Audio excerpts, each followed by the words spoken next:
বিক্ষোভ সমাবেশ করছি।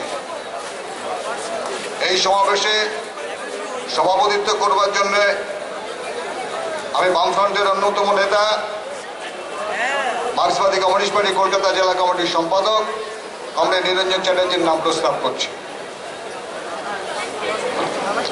আমি এই প্রস্তাব সমর্থন করছি।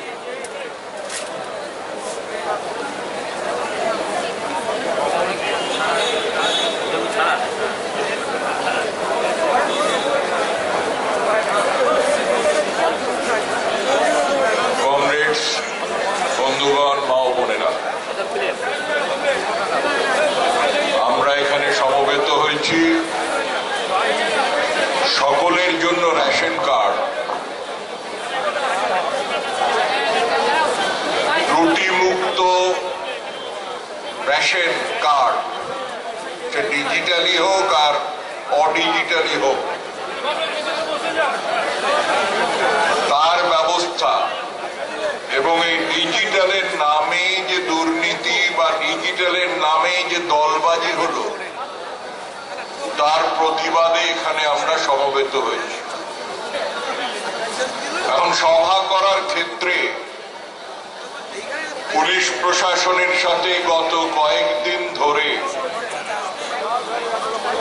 আমাদের কথাবার্তা চলছে। প্রায় 100 কোর্টের রায়, সুপ্রিম কোর্টের রায়কে বৃদ্ধাঙ্গুষ্টি দেখাই না। আমরা নিশ্চিতভাবে অনুমতি নিয়ে সমস্ত কিছু করার চেষ্টা করি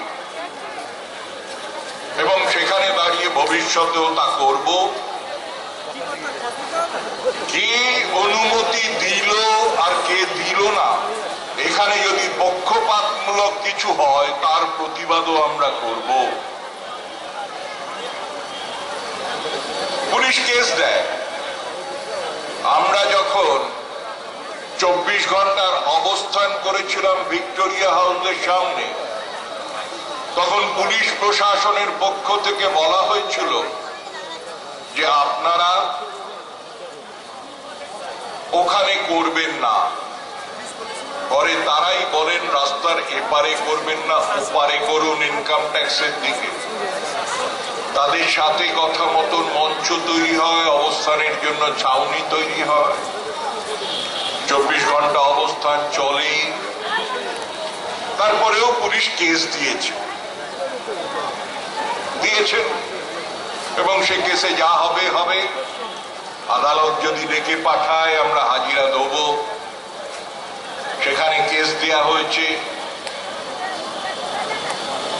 রাজ্যের বিরোধী দলনেতা, ভারতের কমিউনিস্ট পার্টি মার্ক্সবাদীর পশ্চিমবঙ্গ রাজ্য কমিটির সম্পাদক, তার নামে কেস দেয়া হয়েছে।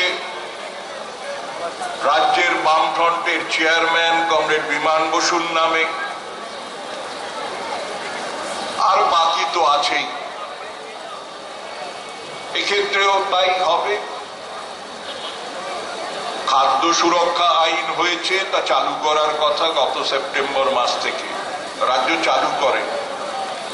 কখন সময় নির্বাচন করলো? ঠিক নির্বাচন ঘোষণা হবে তার আগে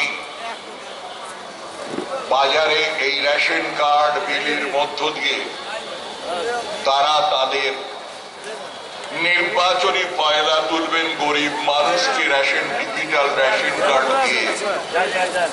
এই সিদ্ধান্ত করে তারা অগ্রসর হওয়ার চেষ্টা। তখনও বুঝতে পারেননি গরিব মানুষ অভিশাপ দেবে।